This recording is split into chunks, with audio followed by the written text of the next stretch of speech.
সূরা আলে ইমরান। রহমান রহিম আল্লাহ তাআলার নামে। আলিফ লাম মিম। মহান আল্লাহ তাআলা, তিনি ছাড়া অন্য কোনো মাবুদ নেই। তিনি চিরঞ্জীব, তিনি চিরস্থায়ী। তিনি সত্য দিন সহকারে তোমার উপর এই কিতাব নাজিল করেছেন, যা তোমার আগে নাজিল করা যাবতীয় কিতাবের সত্যতা স্বীকার করে, এবং তিনি তাওরাত ও ইনজিল নাজিল করেছেন মানব জাতিকে সঠিক পথ প্রদর্শনের জন্য। ইতিপূর্বে আল্লাহ তাআলা আরো কিতাব নাজিল করেছেন। তিনি হক ও বাতিলের মধ্যে ফয়সালা করার মানদণ্ড হিসেবে কোরআন অবতীর্ণ করেছেন। তা সত্ত্বেও যারা আল্লাহ তাআলার নিদর্শন সমূহকে অস্বীকার করবে, তাদের জন্য রয়েছে কঠোর শাস্তি। আল্লাহ তাআলা অসীম ক্ষমতার মালিক, তিনি চরম প্রতিশোধ গ্রহণকারীও বটে। আল্লাহ তাআলার কাছে আকাশমালা ও ভূখণ্ডের কোনো তথ্যই গোপন নেই। তিনি তো সেই মহান সত্তা, যিনি মায়ের পেটে থাকতেই তার ইচ্ছা মতো তোমাদের আকৃতি গঠন করেছেন। আসলে আল্লাহ তাআলা ছাড়া দ্বিতীয় কোনো মাবুদ নেই। তিনি প্রচন্ড ক্ষমতাশালী এবং প্রবল প্রজ্ঞাময়। তিনি সেই মহান সত্তা। তিনি তোমার উপর এই কিতাব নাজিল করেছেন। এই কিতাবে দু ধরনের আয়াত রয়েছে। এর কিছু হচ্ছে সুস্পষ্ট দ্ব্যর্থহীন আয়াত, সেগুলি হচ্ছে কিতাবের মৌলিক অংশ। এছাড়া বাকি আয়াতগুলো হচ্ছে রূপক বর্ণনায় বর্ণিত মানুষের মাঝে, যাদের অন্তরে বক্রতা রয়েছে। তারা এগুলোকে কেন্দ্র করে নানা ধরনের ফিতনা ফাসাদ সৃষ্টি করা এবং আল্লাহর কিতাবের অপব্যাখ্যা করার উদ্দেশ্যে এসব রূপক আয়াত থেকে কিছু অংশের অনুসরণ করে। মূলত এসব রূপক বিষয়ের ব্যাখ্যা আল্লাহ তাআলা ছাড়া আর কেউ জানে না। এ কারণেই যাদের মধ্যে জ্ঞানের গভীরতা আছে, সেসব ব্যক্তি বলে, আমরা এর সবটুকুর উপর ঈমান এনেছি। এগুলো সবই তো আমাদের মালিকের পক্ষ থেকে আমাদের দেয়া হয়েছে। সত্য কথা হচ্ছে, আল্লাহর হেদায়েতে প্রজ্ঞা সম্পন্ন লোকেরাই কেবল শিক্ষা গ্রহণ করে থাকে। তারা আরো বলে, হে আমাদের মালিক, একবার যখন তুমি আমাদের সঠিক পথের দিশা দিয়েছ, তখন আর তুমি আমাদের মনকে বাঁকা করে দিও না। একান্ত তোমার কাছ থেকে আমাদের প্রতি দয়া করো, কেননা যাবতীয় দয়ার মালিক তো তুমি। হে আমাদের মালিক, তুমি অবশ্যই সমগ্র মানব জাতিকে তোমার সামনে হিসাব নিকাশের জন্য একদিন একত্রিত করবে। এতে কোনো রকম সন্দেহ নাই। নিঃসন্দেহে আল্লাহ তাআলা কখনোই ওয়াদা ভঙ্গ করেন না। যারা আল্লাহ তাআলা ও তাঁর বিধান অস্বীকার করেছে, তাদের ধন সম্পদ ও সন্তান সন্ততি আল্লাহর আযাব থেকে তাদের বাঁচানোর ব্যাপারে কোনোই উপকারে আসবে না। পরিণামে তারাই হবে জাহান্নামের ইন্ধন। তাদের পরিণতি হবে ফিরআউন ও তাদের পূর্ববর্তী নাফরমান জাতিসমূহের মতো। তারা আমার আয়াতসমূহ মিথ্যা প্রতিপন্ন করেছিল।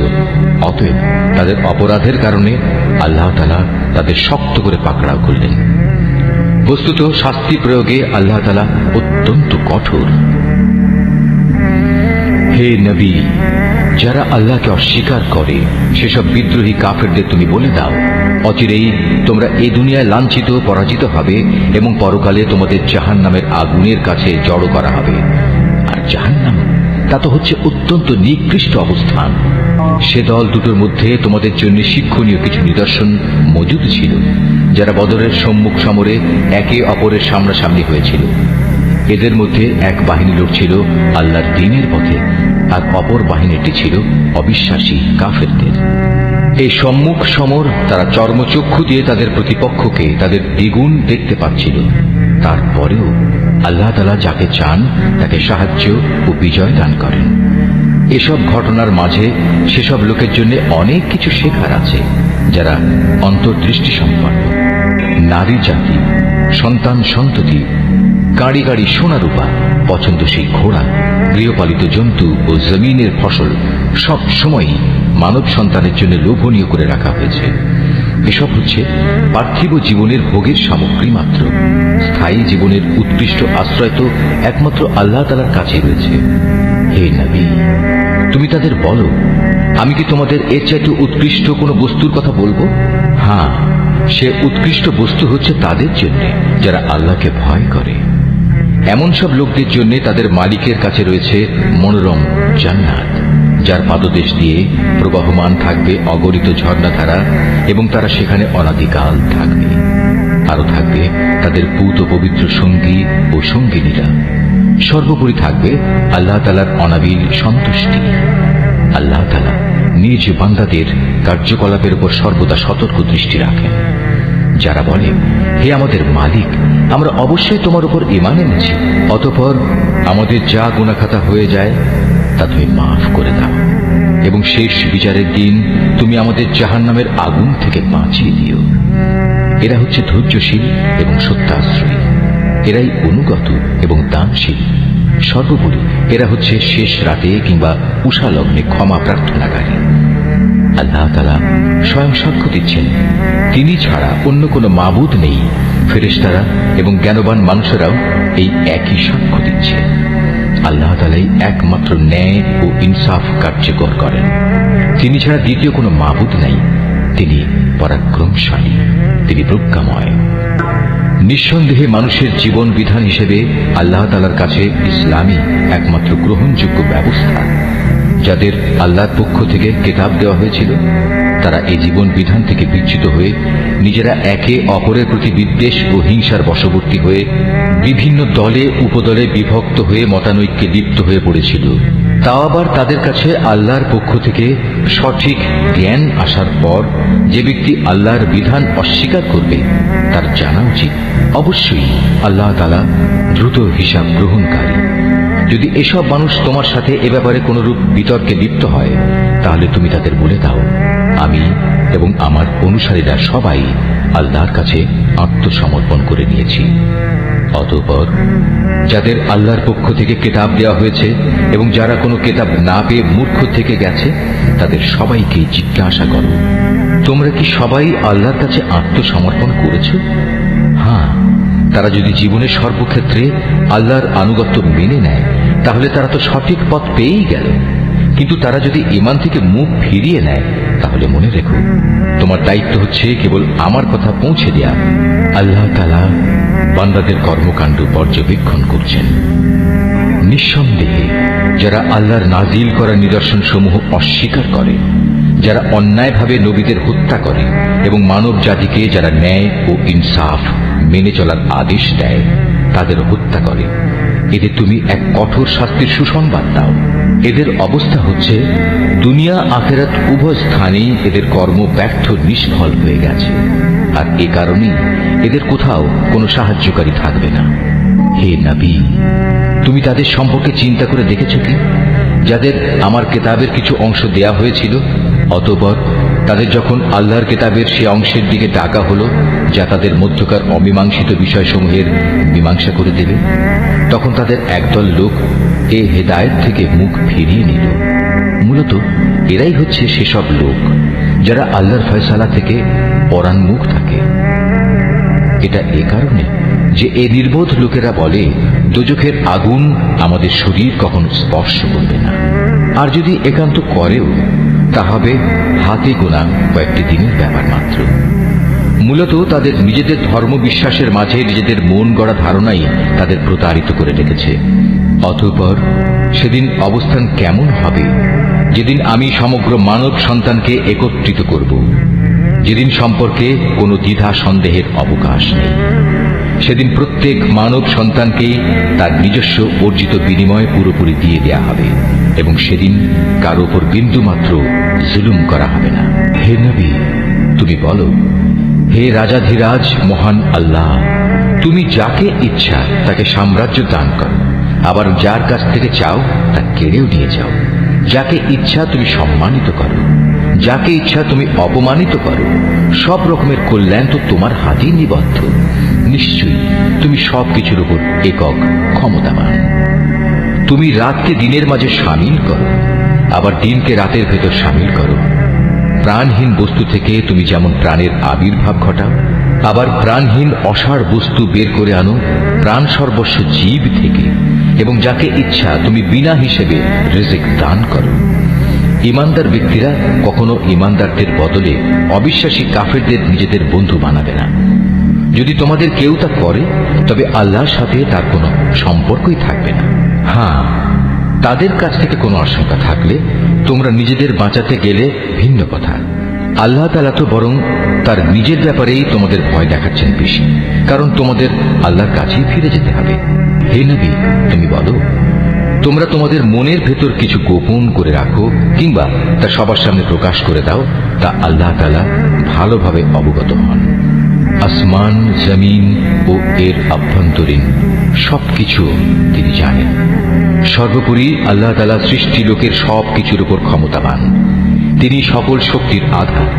যেদিন প্রত্যেকেই তার ভালো কাজ সামনে হাজির দেখতে পাবে, যে ব্যক্তির কৃতকর্ম খারাপ থাকবে সে সেদিন কামনা করতে থাকবে যে তার মধ্যে এবং বিচারের এই দিনটির মাঝে যদি দুস্তর একটা তফাৎ থাকত।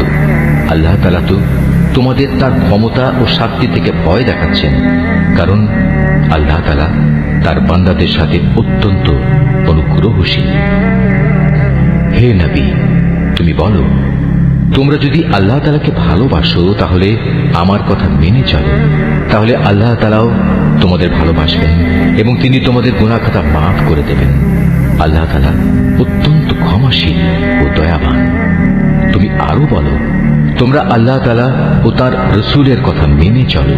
এই আহ্বান সত্ত্বেও তারা যদি এ থেকে মুখ ফিরিয়ে নেয়, তুমি জেনে রেখো আল্লাহ তাআলা কখনো কাফেরদের পছন্দ করেন না। অবশ্যই আল্লাহ তাআলা আদম, নূহ এবং ইব্রাহিমের বংশধর ও ইমরানের বংশধরদের সৃষ্টিগুলির উপর নেতৃত্ব করার জন্য বাছাই করে নিয়েছেন। নেতৃত্বে সমাসীন এদের সন্তানরা বংশানুক্রমে পরস্পরের বংশধর। আল্লাহ তাআলা সবার কথাবার্তা শুনতে পান এবং সব কথা তিনি জানেন। স্মরণ করো, যখন ইমরানের স্ত্রী বলল, হে আমার মালিক, আমার গর্ভে যে সন্তান আছে তাকে আমি স্বাধীনভাবে তোমার দ্বীনের কাজ করার জন্য উৎসর্গ করলাম। তুমি আমার পক্ষ থেকে এই সন্তানটিকে কবুল করে নাও। অবশ্যই তুমি সব কথা শোনো এবং সব বিষয়ে জানো। অতঃপর একসময় যখন ইমরানের স্ত্রী সেই সন্তান জন্ম দিল, তখন সে বলল, হে আমার মালিক, এ কি? আমি তো দেখছি একটি মেয়ে সন্তান জন্ম দিয়েছি। একটা মেয়েকে কিভাবে আমি তোমার পথে উৎসর্গ করব? আল্লাহ তাআলা তো ভালোভাবেই জানতেন ইমরানের স্ত্রী কোন ধরনের শিশু জন্ম দিয়েছে। আসলে আল্লাহ তাআলার কোনো কোনো কাজের জন্য ছেলে কিন্তু কখনো মেয়ের মতো হবে না। ইমরানের স্ত্রী বলল, আমি এই শিশুর নাম রাখলাম মারিয়াম, এবং আমি এই শিশু ও তার অনাগত সন্তানকে অভিশপ্ত শয়তানের অনিষ্ট থেকে রক্ষার জন্য তোমার কাছে আশ্রয় চাই। আল্লাহ তাআলা ইমরানের স্ত্রীর দোয়া কবুল করলেন এবং এই মেয়েটিকে অত্যন্ত আগ্রহ ভরেই গ্রহণ করে নিলেন এবং ধীরে ধীরে এই মেয়েটিকে তিনি ভালোভাবে গড়ে তুললেন। আর সেজন্যই আল্লাহ তাআলা তাকে জাকারিয়ার তত্ত্বাবধানে রেখে দিলেন। বড় হবার পর যখনই জাকারিয়া তার কাছে তার নিজস্ব ইবাদতের কক্ষে যেত, তখনই দেখতে পেত সেখানে কিছু খাবার মজুদ রয়েছে। খাবার দেখে জাকারিয়া জিজ্ঞেস করত, হে মারিয়াম, এসব খাবার তোমার কাছে কোত্থেকে আসে? মারিয়াম জবাব দিত, এসব আসে আমার মালিক আল্লাহর কাছ থেকে। আর অবশ্যই আল্লাহ তাআলা যাকে চান তাকে বিনা হিসেবে রিজিক দান করেন। সেখানে দাঁড়িয়েই জাকারিয়া তার মালিকের কাছে দোয়া করল, হে আমার মালিক, তুমি তোমার কাছ থেকে আমাকে তোমার অনুগ্রহের প্রতীক হিসেবে একটি নেক সন্তান দান করো।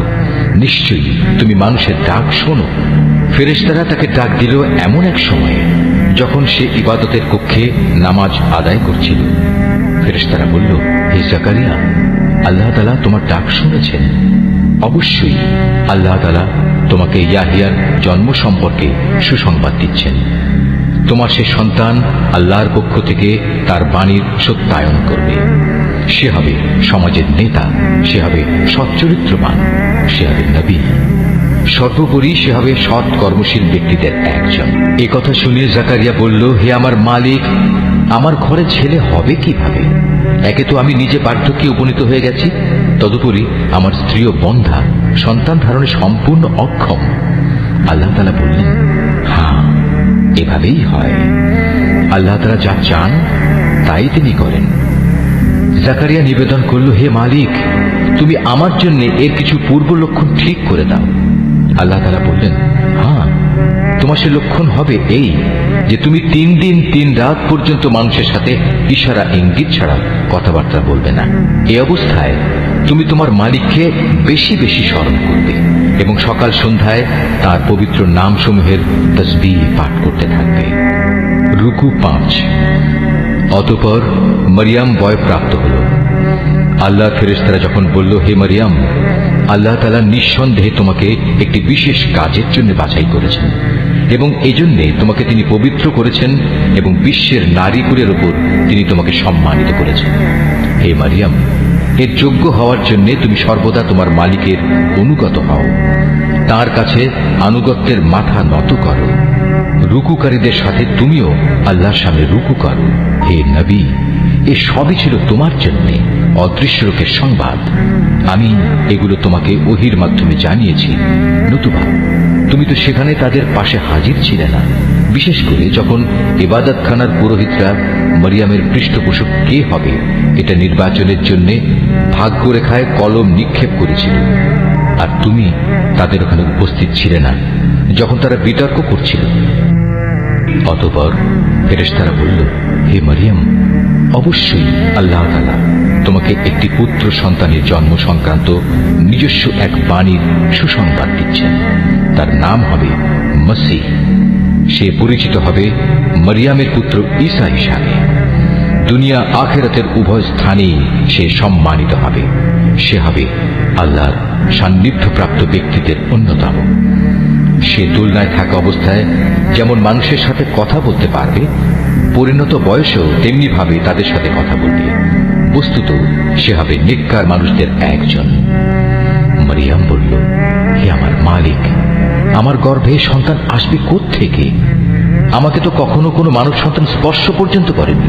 আল্লাহ তাআলা বললেন, এভাবেই আল্লাহ তাআলা যাকে চান তাকে চিরাচরিত নিয়ম ছাড়াই পয়দা করেন। তিনি যখন কোনো কাজ করার সিদ্ধান্ত নেন তখন শুধু তাকে বলেন, হয়ে যাও, অতঃপর সাথে সাথে তা সংঘটিত হয়ে যায়। ফেরেশতারা মরিয়মকে বলল, তোমার সন্তানকে আল্লাহ তাআলা তাঁর কিতাব ও প্রজ্ঞার বিষয়গুলো শেখাবেন, সাথে সাথে তিনি তাকে তাওরাত এবং ইনজিলও শিক্ষা দেবেন। আল্লাহ তাআলা তাকে বনী ইসরাইলদের কাছে রসুল করে পাঠালেন। অতঃপর সে আল্লাহ রসুল হয়ে তাদের কাছে এসে বলল, আমি নিঃসন্দেহে তোমাদের মালিকের কাছ থেকে নবুয়তের কিছু নিদর্শন নিয়ে এসেছি। সেই নিদর্শনগুলো হচ্ছে, আমি তোমাদের জন্য মাটি দ্বারা পাখির মতো করে একটি আকৃতি গঠন করব এবং পরে তাতে খুঁ দেব। অতঃপর তোমরা দেখবে এই আকৃতিটি আল্লাহর ইচ্ছায় জীবন্ত পাখি হয়ে যাবে, আর জন্মান্ধ এবং কুষ্ঠ রোগীকেও সুস্থ করে দেব। আল্লাহর ইচ্ছায় এভাবে আমি মৃতকেও জীবিত করে দেব। আমি তোমাদের আরো বলে দেব, তোমরা নিজের ঘরে কি কি জিনিস খাও, আবার কি জিনিস না খেয়ে জমা করে রাখো। মূলত তোমরা যদি আল্লাহর উপর ঈমান আনো তাহলে নিঃসন্দেহে এতে তোমাদের জন্য নিদর্শন রয়েছে। মসীহ ঈসা ইবনে মরিয়ম আরো বলবে, তাওরাতের যে বাণী আমার কাছে রয়েছে আমি তার সত্যায়নকারী। তাছাড়া তোমাদের উপর হারাম করে রাখা হয়েছে এমন কতিপয় জিনিসও আমি তোমাদের জন্য হালাল করে দেব, এবং আমি তোমাদের মালিকের পক্ষ থেকে এই নিদর্শন নিয়েই এসেছি। অতএব তোমরা আল্লাহকে ভয় করো এবং আমার আনুগত্য করো। নিশ্চয়ই আল্লাহ তাআলা আমার মালিক, তোমাদেরও মালিক। অতএব তোমরা তাঁরই ইবাদত করো, আর এটাই হচ্ছে একমাত্র সঠিক ও সোজা পথ। অতঃপর ঈসা যখন তাদের থেকে কুফরি আঁচ করতে পারল তখন সে সাথীদের ডেকে বলল, কে আছো তোমরা? আল্লাহ তাআলার পথের দিকে চলার সময় আমার সাহায্যকারী হবে? হাওয়ারীরা বলল, হ্যাঁ, আমরাই হব আল্লাহর সাহায্যকারী। আমরা আল্লাহর উপর ঈমান এনেছি। হে ঈসা, তুমি সাক্ষী থাকো, আমরা সবাই এক একজন অনুগত বান্দা। হাওয়ারীরা বলল, হে আল্লাহ, তুমি যা কিছু নাজিল করেছ আমরা তার উপর ঈমান এনেছি এবং আমরা রাসূলের কথাও মেনে নিয়েছি। সুতরাং তুমি সত্যের পক্ষে সাক্ষ্যদাতাদের সাথে আমাদের নাম লিখে দাও। অতঃপর বনী ইসরাইলের লোকেরা আল্লাহর নবীর বিরুদ্ধে দারুণ শঠতা করল, তাই আল্লাহ কৌশলের পন্থা গ্রহণ করলেন। বস্তুত আল্লাহ তাআলাই হচ্ছেন সর্বোত্তম কৌশলী। যখন আল্লাহ তাআলা বললেন, হে ঈসা, আমি তোমার এই দুনিয়ার জীবন কাটানোর কাল শেষ করতে যাচ্ছি এবং বর্তমান পরিস্থিতিতে আমি তোমাকে আমার কাছে তুলে আনব। যারা তোমাকে মেনে নিতে অস্বীকার করছে তাদের যাবতীয় পাপ থেকেও আমি তোমাকে পবিত্র করে নেব। আর যারা তোমাকে অনুসরণ করছে তাদের আমি কিয়ামত পর্যন্ত এই অস্বীকারীদের উপর বিজয়ী করে রাখব। অতঃপর তোমাদের সবাইকে আমার কাছেই ফিরে আসতে হবে। সেদিন ঈসা সম্পর্কিত যেসব বিষয়ে তোমরা মতবিরোধে লিপ্ত ছিলে তার সবকটি বিষয়ই আমি তোমাদের মাঝে মীমাংসা করে দেব। যারা আমার বিধান অস্বীকার করেছে আমি তাদের এই দুনিয়ায় অপমান ও আখিরাতে আগুনে দগ্ধ হওয়ার কঠোরতর শাস্তি দেব। এ থেকে বাঁচানোর মতো সেদিন তাদের কোনো সাহায্যকারী থাকবে না। অপরদিকে যারা আল্লাহর উপর ঈমান এনেছে এবং ভালো কাজ করেছে অতঃপর আল্লাহ তাদের সবাইকে তাদের পাওনা পুরোপুরি আদায় করে দেবেন। আল্লাহ তাআলা জালেমদের কখনো ভালোবাসেন না। এই কিতাব যা আমি তোমাকে পড়ে শোনাচ্ছি তা হচ্ছে আল্লাহর নিদর্শন ও জ্ঞানপূর্ণ উপদেশ বিশেষ। সত্য কথা হচ্ছে আল্লাহ তাআলার কাছে ঈসার উদাহরণ হচ্ছে প্রথম মানুষ আদমের মতো। তাকেও আল্লাহ তাআলা মাতা পিতা ছাড়া সরাসরি মাটি থেকে পয়দা করেছেন। তারপর তাকে বললেন, এবার তুমি মানুষে পরিণত হয়ে যাও। সাথে সাথে তা মানুষ হয়ে গেল। এ হচ্ছে তোমার মালিক আল্লাহর পক্ষ থেকে আসা সত্য প্রতিবেদন। অতঃপর তোমরা কখনো সেসব দলে সামিল হয়েও না যারা ঈসার ব্যাপারে নানা রকম সন্দেহ পোষণ করে। এ বিষয়ে আল্লাহর কাছ থেকে সঠিক জ্ঞান আসার পরেও যদি কেউ তোমার সাথে খামোখা ঝগড়া বিবাদ ও তর্ক করতে চায় তাহলে তুমি তাদের বলে দাও, এসো আমরা সবাই এ ব্যাপারে একমত হই। আমরা আমাদের ছেলেদের ডাকবো এবং তোমাদের ছেলেদেরও ডাকবো। একইভাবে আমরা ডাকবো আমাদের নারীদের এবং তোমাদের নারীদেরও। সাথে সাথে আমরা আমাদের নিজেদের এবং তোমাদেরও একসাথে জড়ো হওয়ার জন্য ডাক দেব। অতঃপর সবাই এক জায়গায় জড়ো হলে আমরা বিনীতভাবে আবেদন করব, আমাদের মধ্যে যে মিথ্যাবাদী তার উপর আল্লাহর অভিশাপ বর্ষিত হোক। এ হচ্ছে সঠিক ও নির্ভুল ঘটনা। আল্লাহ তাআলা ছাড়া দ্বিতীয় কোনো মাবুদ নাই। নিঃসন্দেহে আল্লাহ তাআলা পরম শক্তিশালী ও প্রজ্ঞাময়। অতঃপর তারা যদি এ চ্যালেঞ্জ থেকে মুখ ফিরিয়ে নেয় তাহলে তারা যেন জেনে রাখে আল্লাহ তাআলা কলহ সৃষ্টিকারীদের ভালো করেই জানেন। হে নবী, তুমি বলো, হে কিতাবধারীরা, এসো আমরা উভয় একমত হই এমন এক কথায় যা আমাদের কাছে এক ও অভিন্ন, এবং সে কথাটি হচ্ছে আমরা উভয়ই আল্লাহ তাআলা ছাড়া অন্য কারো ইবাদত করব না এবং তার সাথে অন্য কিছুকে অংশীদার বানাবো না। সর্বোপরি এক আল্লাহ তাআলা ছাড়া আমরা আমাদের মাঝেও একে অপরকে প্রভু বলে মেনে নেব না। অতঃপর তারা যদি এ থেকে মুখ ফিরিয়ে নেয় তাহলে তাদের তুমি বলে দাও, তোমরা সাক্ষী থেকো, আমরা আল্লাহর সামনে আনুগত্যের মাথা নত করে দিয়েছি। তুমি আরো বলো, হে কিতাবধারীরা, তোমরা ইব্রাহিম সম্পর্কে আমাদের সাথে অযথা কেন তর্ক করো, অথচ তোমরা জানো তাওরাত ও ইনজিল তার অনেক পরে নাজিল করা হয়েছে। তোমরা কি একথা বুঝতে পারছো না? হ্যাঁ, এর কয়েকটি বিষয়ে তোমাদের হয়তো কিছু কিছু জানাশোনা ছিল এবং সে বিষয়ে তো তোমরা তর্ক বিতর্কও করলে, কিন্তু যেসব বিষয়ে তোমাদের কোনো জ্ঞানই নেই সেসব বিষয়ে তোমরা বিতর্কে লিপ্ত হচ্ছে না। আল্লাহ তাআলা তো সবকিছু জানেন, তোমরা কিছুই জানো না। সঠিক ঘটনা হচ্ছে ইব্রাহিম না ছিল ইহুদি না ছিল খ্রিস্টান, বরং সে ছিল একজন একনিষ্ঠ মুসলিম। সে কখনো মুশরিকদের দলভুক্ত ছিল না। মানুষদের ভেতর ইব্রাহিমের সাথে ঘনিষ্ঠতম সম্পর্কের বেশি অধিকার তো আছে সেসব লোকের যারা তার অনুসরণ করেছে। এই নবী ও তার উপর ঈমান আনয়নকারী হচ্ছে ইব্রাহিমের ঘনিষ্ঠতম ব্যক্তি। মূলত আল্লাহ তাআলা একমাত্র তাদেরই সাহায্যকারী পৃষ্ঠপোষক যারা তার উপর ঈমান আনে। এই কিতাবধারীদের একটি দল বিভ্রান্তি সৃষ্টি করে তোমাদের কোনো না কোনোভাবে পথভ্রষ্ট করে দিতে চায়, যদিও তাদের এ বোধটুকু নেই যে তাদের এসব কর্মপন্থা তাদের নিজেদের ছাড়া অন্য কোনো ব্যক্তিকেই পথভ্রষ্ট করতে পারবে না। হে কিতাবধারীরা, তোমরা জেনে বুঝে কেন আল্লাহর আয়াত ও তাঁর বিধান অস্বীকার করছো, অথচ এই ঘটনাসমূহের সত্যতার সাক্ষ্য তো তোমরা নিজেরাই বহন করছো। হে কিতাবধারীরা, কেন তোমরা হককে বাতিলের সাথে মিশিয়ে দিচ্ছ? এতে করে তোমরা তো সত্যকেই গোপন করে দিচ্ছ, অথচ এটা যে সত্যের একান্ত পরিপন্থী তা তোমরা ভালো করেই জানো। আহলে কিতাবদের মধ্যে থেকে একদল নির্বোধ তাদের নিজেদের লোকদের বলে, মুসলমানদের উপর যা কিছু অবতীর্ণ হয়েছে তোমরা সকালবেলায় তার উপর ঈমান আনো এবং বিকেল বেলায় গিয়ে তা অস্বীকার করো।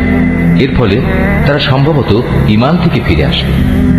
যারা তোমাদের জীবন বিধানের অনুসরণ করে এমন সব লোকজন ছাড়া অন্য কারো কথাই তোমরা মেনে নিও না। হে নবী, তুমি বলে দাও, একমাত্র হেদায়েত হচ্ছে আল্লাহর হেদায়েত। তোমরা একথা মনে করো না যে তোমাদের যে ধরনের ব্যবস্থা দেওয়া হয়েছে তেমন ধরনের কিছু অন্য কাউকেও দেওয়া হবে এবং সে সূত্র ধরে অন্য লোকেরা তোমাদের মালিকের দরবারে তোমাদের বিরুদ্ধে কোন রকম যুক্তিতর্ক খাড়া করবে। হে নবী, তুমি তাদের বলে দাও, হেদায়েতের এ অনুগ্রহ তো আল্লাহর হাতে। তিনি যাকে ইচ্ছা তাকেই তা দান করেন। আল্লাহ তাআলা বিশাল প্রজ্ঞা সম্পন্ন।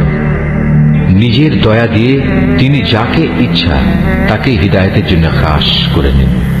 বস্তুত আল্লাহ তাআলা হচ্ছেন অসীম দয়া ও অনুগ্রহের মালিক। আহলে কিতাবদের মধ্যে এমন লোকও আছে, তুমি যদি তাদের কাছে ধন সম্পদের এক স্তূপ আমানত রাখো, তারা চাওয়া মাত্রই তা তোমাকে ফেরত দেবে। আবার এদের মধ্যে এমন কিছু লোকও আছে যাদের কাছে যদি একটি দিনারও তুমি রাখো, তারা তা তোমাকে ফিরিয়ে দেবে না। হ্যাঁ, যদি এজন্যে তোমরা তাদের উপর চেপে বসতে পারো তাহলে সেটা ভিন্ন। এটা এই কারণে যে এরা বলে, এই অইহুদি অশিক্ষিত লোকদের ব্যাপারে আমাদের উপর কোনো বাধ্যবাধকতা নেই। এভাবেই এরা বুঝে শুনে আল্লাহর উপর মিথ্যা কথা বলে। অবশ্য যে ব্যক্তি আল্লাহর সাথে সম্পাদিত প্রতিশ্রুতি রক্ষা করে চলে, অতঃপর সে ব্যাপারে সাবধানতা অবলম্বন করে, তাদের জন্য সুখবর হচ্ছে আল্লাহ তাআলা সাবধানী লোকদের খুব ভালোবাসেন।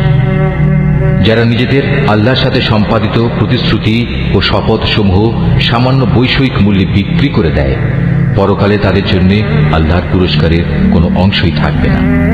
সেদিন এদের সাথে আল্লাহ তাআলা কোনো কথাবার্তা বলবেন না। এমনকি সেদিন আল্লাহ তাআলা তাদের দিকে তাকিয়েও দেখবেন না এবং আল্লাহ তাআলা তাদের পাক পবিত্রও করবেন না। সত্যি এদের জন্য রয়েছে কঠোর পীড়াদায়ক আযাব। এদের মধ্যে এমন কিছু লোকও আছে যারা কিতাবের কোনো অংশ যখন পড়ে তখন নিজেদের জিহ্বাকে এমনভাবে এদিক সেদিক করে নেয় যাতে তোমরা মনে করতে পারো যে সে সত্যি বুঝি তা কিতাবের কোনো অংশ, কিন্তু তা কিতাবের কোনো অংশই নয়। তারা আরো বলে এটা আল্লাহর কাছ থেকেই এসেছে, কিন্তু আসলে তা আল্লাহর কাছ থেকে আসা কিছু নয়। এরা জেনে শুনে আল্লাহর উপর মিথ্যা কথা বলে চলেছে। কোন মানব সন্তানের পক্ষেই এটা সম্ভব নয় যে আল্লাহ তাআলা তাকে তার কিতাব, প্রজ্ঞা ও নবুয়ত দান করবেন।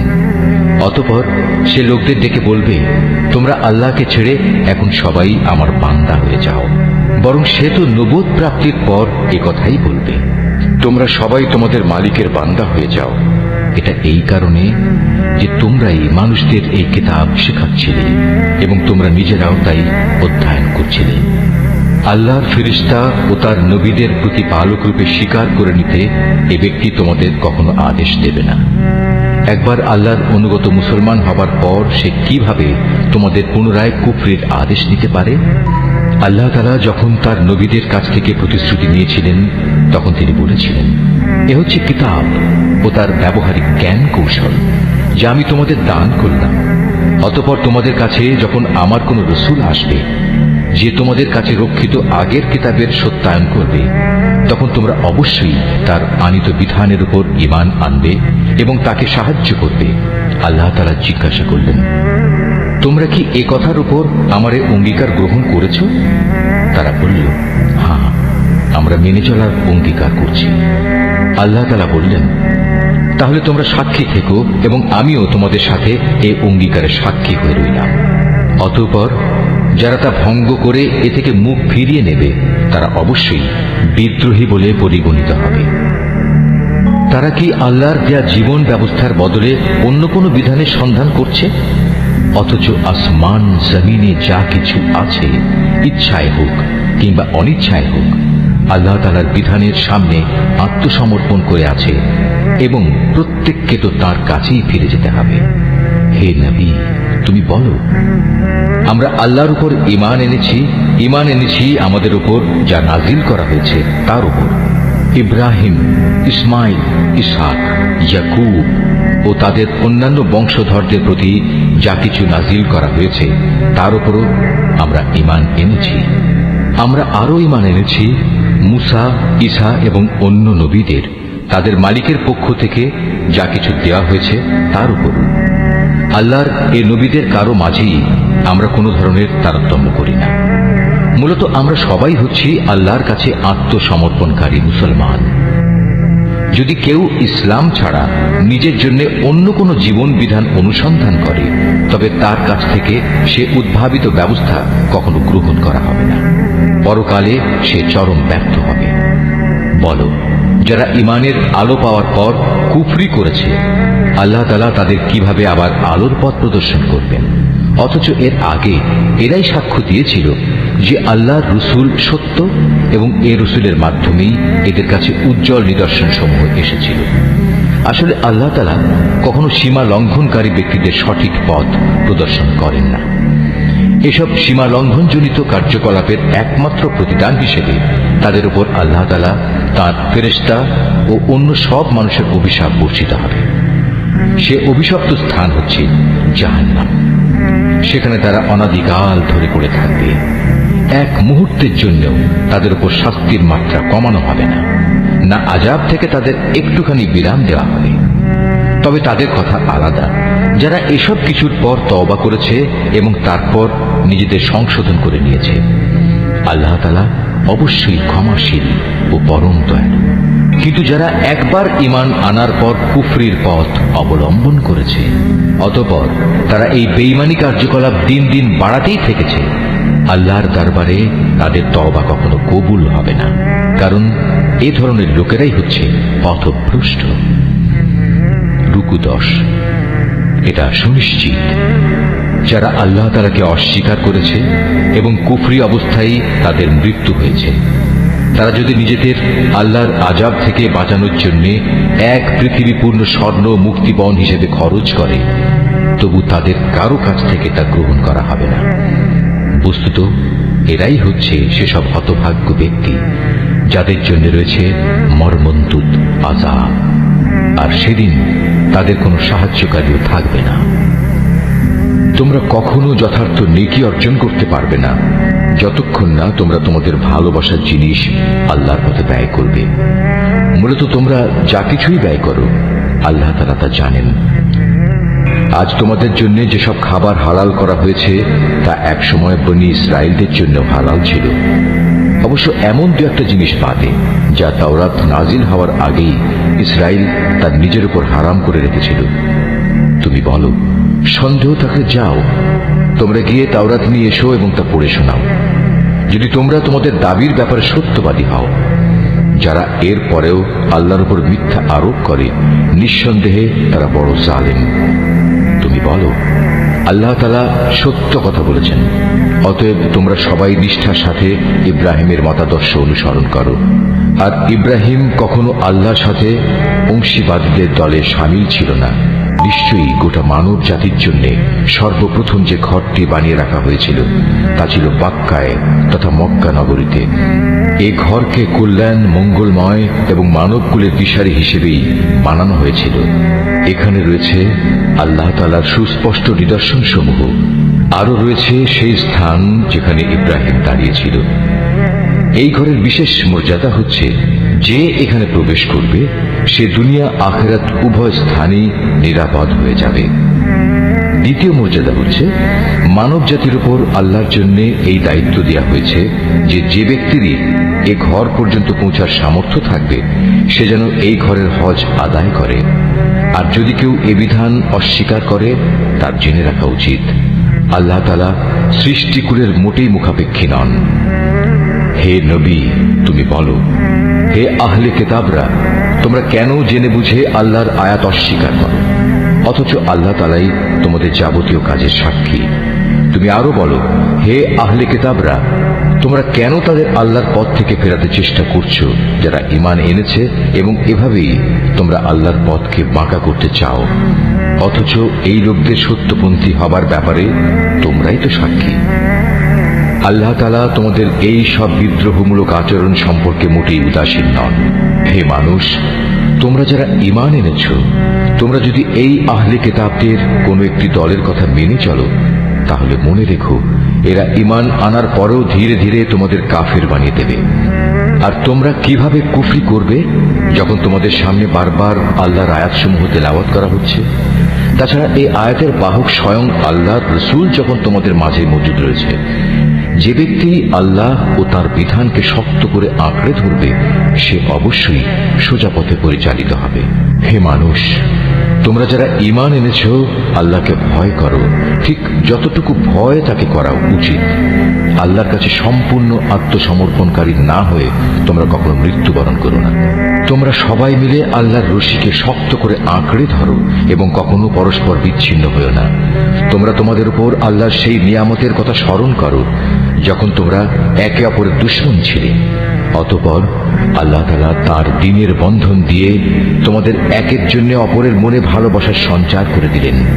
অতঃপর যুগ যুগান্তরের শত্রুতা ভুলে তোমরা আল্লাহর অনুগ্রহে একে অপরের ভাই হয়ে গেলে, অথচ তোমরা ছিলে হানাহানির অগ্নিকুণ্ডের প্রান্ত সীমায়। অতঃপর সেখান থেকে আল্লাহ তাআলা তার রহমত দিয়ে তোমাদের উদ্ধার করলেন। আল্লাহ তাআলা এভাবেই তার নিদর্শন সমূহ তোমাদের কাছে স্পষ্ট করে বর্ণনা করেন, যাতে করে তোমরা সঠিক পথের সন্ধান পেতে পারো। তোমাদের মধ্য থেকে এমন একটি দল থাকা উচিত যারা মানুষকে কল্যাণের দিকে ডাকবে, সত্য ও ন্যায়ের আদেশ দেবে, আর অসত্য ও অন্যায় কাজ থেকে তাদের বিরত রাখবে। অতঃপর যারা এই দলে সামিল হবে সত্যিকার অর্থে তারাই সাফল্যমণ্ডিত হবে। তোমরা কখনো তাদের মতো হয়ো না যাদের কাছে আল্লাহর পক্ষ থেকে সুস্পষ্ট নিদর্শন আসার পরেও তারা বিভিন্ন দলে উপদলে বিভক্ত হয়ে পড়েছে এবং নিজেদের মধ্যে নানা ধরনের মতানৈক্য সৃষ্টি করেছে। তাদের জন্য কঠোর শাস্তি রয়েছে। সে কিয়ামতের দিন নিজেদের নেক আমল দেখে কিছু সংখ্যক চেহারা শুভ্র সমুজ্জ্বল হয়ে যাবে, আবার কিছু সংখ্যক মানুষের চেহারা ব্যর্থতার নথিপত্র দেখার পর কালো ও বিশ্রী হয়ে পড়বে। সুতরাং যাদের মুখ সেদিন কালো হয়ে যাবে, জাহান্নামের প্রহরীরা তাদের জিজ্ঞেস করবে, ঈমানের নিয়ামত পাওয়ার পরও কি তোমরা কুফরির পথ অবলম্বন করেছিলে? অতঃপর তোমরা নিজেদের কুফরির প্রতিফল হিসেবে এই আযাব উপভোগ করতে থাকো। আর যাদের চেহারা আলোকোজ্জ্বল হবে তারা সেদিন আল্লাহ তাআলার অফুরন্ত দয়ার আশ্রয়ে থাকবে, তারা সেখানে থাকবে চিরদিন। এর সবকিছুই হচ্ছে আল্লাহর নিদর্শন। যথাযথভাবে আমি সেগুলো তোমাকে পড়ে শোনাচ্ছি, কেননা আল্লাহ তাআলা তার আয়াতসমূহ গোপন রেখে এবং পরে সেজন্য শাস্তির বিধান করে সৃষ্টিকুলের উপর কোনো জুলুম করতে চান না। মূলত আসমান সমূহ ও জমিনে যা কিছু আছে সবই আল্লাহর জন্য। সবকিছুকে একদিন আল্লাহর দিকে ফিরিয়ে দেয়া হবে। তোমরাই হচ্ছে দুনিয়ার সর্বোত্তম জাতি। সমগ্র মানব জাতির কল্যাণের জন্যই তোমাদের উত্থান। তোমাদের দায়িত্ব হচ্ছে তোমরা দুনিয়ার মানুষদের সৎ কাজের আদেশ দেবে এবং অসৎ কাজ থেকে বিরত রাখবে। আর তোমরা নিজেরাও আল্লাহর উপর পুরোপুরি ঈমান আনবে। আহলে কিতাবরা যদি সত্যি সত্যি ঈমান আনত তাহলে এটা তাদের জন্য কতই না ভালো হতো। তাদের মধ্যে কিছু কিছু ঈমানদার ব্যক্তিও রয়েছে, তবে তাদের অধিকাংশই হচ্ছে সত্যত্যাগী লোক। সামান্য কিছু দুঃখ কষ্ট দেয়া ছাড়া তারা তোমাদের কখনো কোনো ক্ষতি করতে পারবে না। তারা যদি কোনো সময় তোমাদের সাথে সম্মুখ সমরে লিপ্ত হয় তাহলে তারা পৃষ্ঠ প্রদর্শন করবে, অতঃপর তাদের কোনো রকম সাহায্য করা হবে না। যেখানেই এদের পাওয়া যাবে সেখানেই এদের অপমানিত ও লাঞ্ছিত করে রাখা হবে।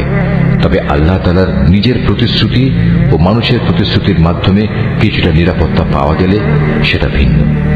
এরা আল্লাহর ক্রোধ ও গজবের পাত্র হয়েছে। এদের উপর দারিদ্র ও লাঞ্ছনা চাপিয়ে দেওয়া হয়েছে। এর কারণ ছিল এরা আল্লাহ তাআলা ও তার বিধানকে অস্বীকার করেছে। আল্লাহর নবীদের এরা অন্যায়ভাবে হত্যা করেছে।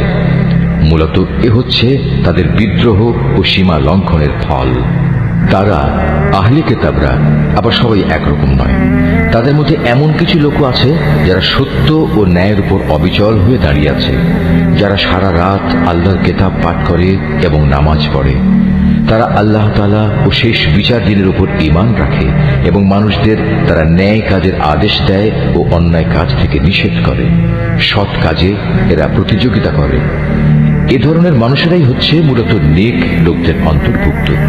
তারা যা কিছু ভালো কাজ করবে প্রতিদান দেওয়ার সময় তা কখনো অস্বীকার করা হবে না। কারণ আল্লাহ তাআলা পরেজগার লোকদের ভালো করেই জানেন।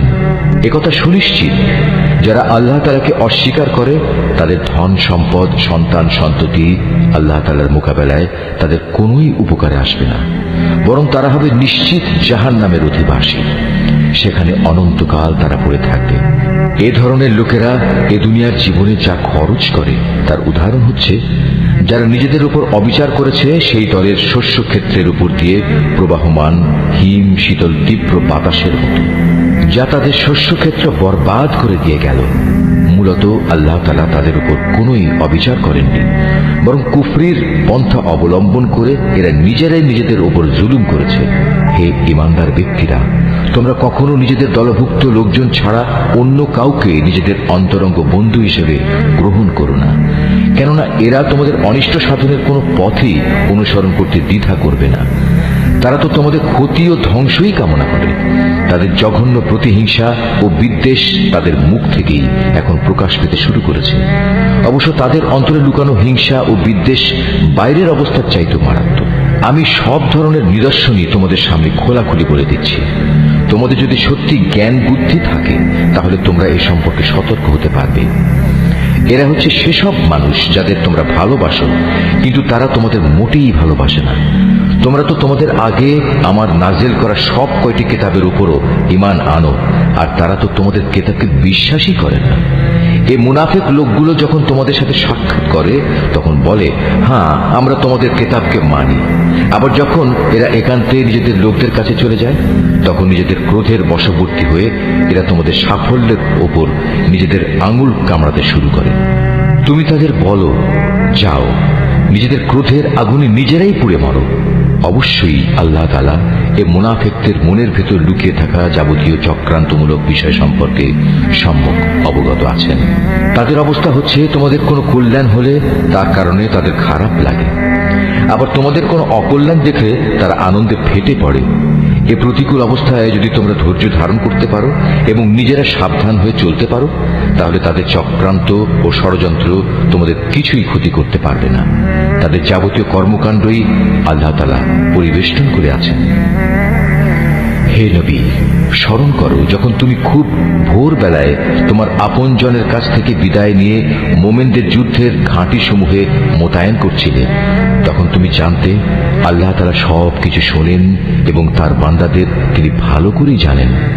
বিশেষ করে সেই নাজুক পরিস্থিতিতে যখন তোমাদের দুটো দল মনোবল হারিয়ে ফেলার উপক্রম করে ফেলেছিল, তখন আল্লাহ তাআলাই তাদের উভয় দলের সেই ভগ্ন মনোবল জোড়া লাগাবার কাজে অভিভাবক হিসেবে মজুদ ছিলেন।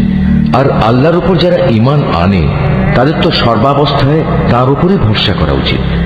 এই ভরসা করার কারণেই বদরের যুদ্ধে আল্লাহ তাআলা তোমাদের বিজয় ও সাহায্য দান করেছিলেন। অথচ তোমরা জানো তোমরা কত দুর্বল ছিলে। অতএব আল্লাহকে ভয় করো। আশা করা যায় তোমরা আল্লাহর কৃতজ্ঞতা আদায় করতে সক্ষম হবে।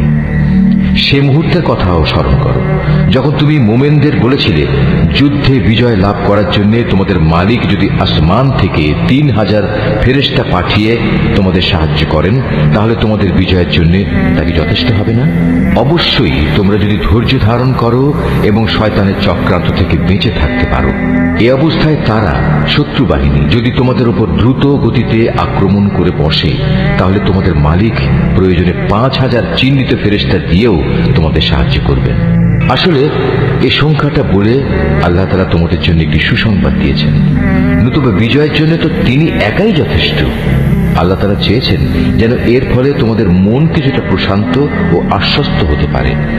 আর সাহায্য ও বিজয় তা তো পরাক্রান্ত প্রজ্ঞাময় আল্লাহ তাআলার পক্ষ থেকেই আসে। তিনি সর্বজ্ঞ।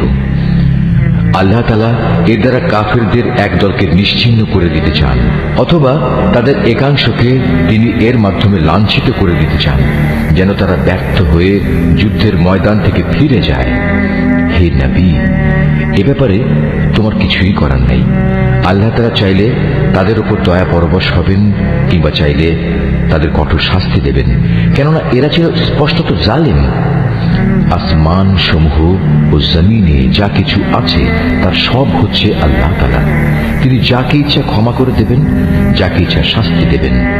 আল্লাহ তাআলা অত্যন্ত ক্ষমাশীল ও পরম দয়ালু।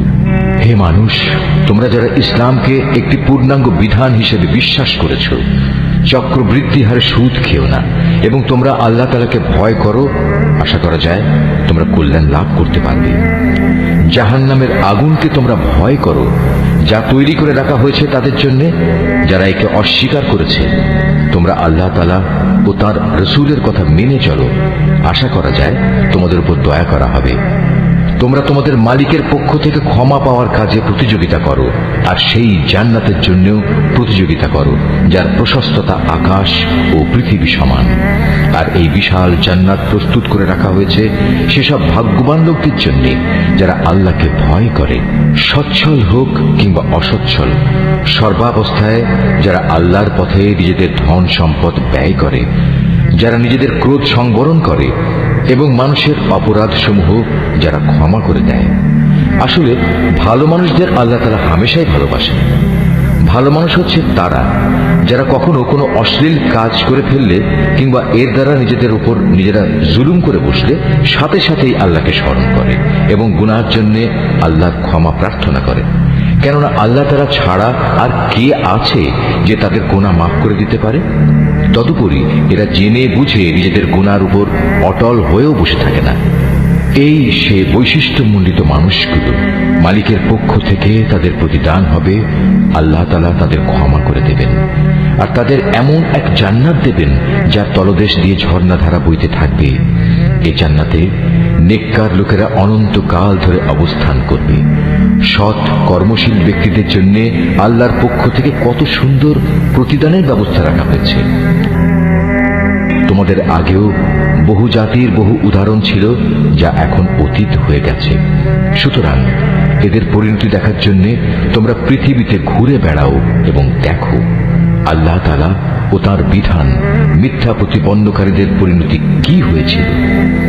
বস্তুত এটি হচ্ছে মানব জাতির জন্য একটি সুস্পষ্ট ব্যাখ্যা, এবং আল্লাহ তাআলাকে যারা ভয় করে এটি তাদের জন্যও একটি সুস্পষ্ট পথ নির্দেশ ও সদুপদেশ বই কিছুই নয়। তোমরা হতোদ্যম হয়েও না, চিন্তিত হয়েও না।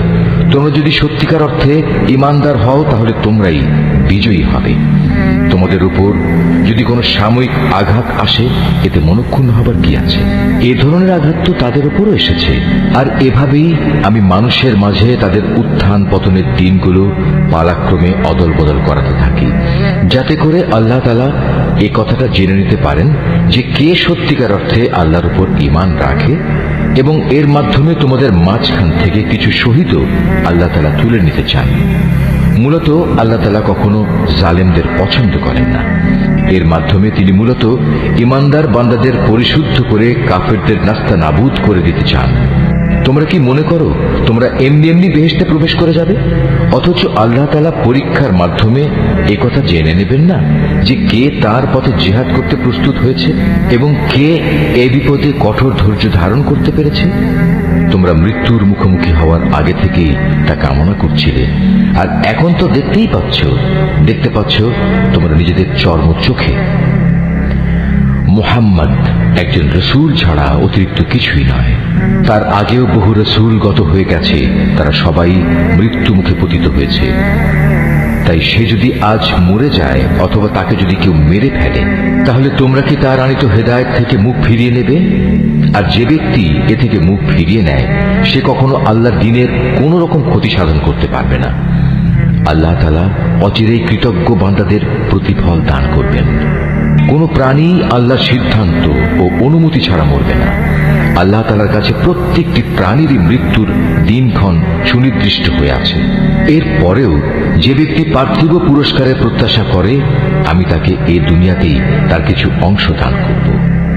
আর যে ব্যক্তি আখিরাতের পুরস্কারের ইচ্ছা পোষণ করবে, আমি তাকে সে চিরন্তন পাওনা থেকেই এর প্রতিফলন দান করব, এবং অচিরেই আমি আমার প্রতি কৃতজ্ঞদের যথার্থ প্রতিফল দান করব। আল্লাহর আরো অনেক নবী এখানে এসেছিল, যুদ্ধ করেছে আল্লাহর পথে। তার সাথে আরো যুদ্ধ করেছে অনেক সাধক ও জ্ঞানবান ব্যক্তি।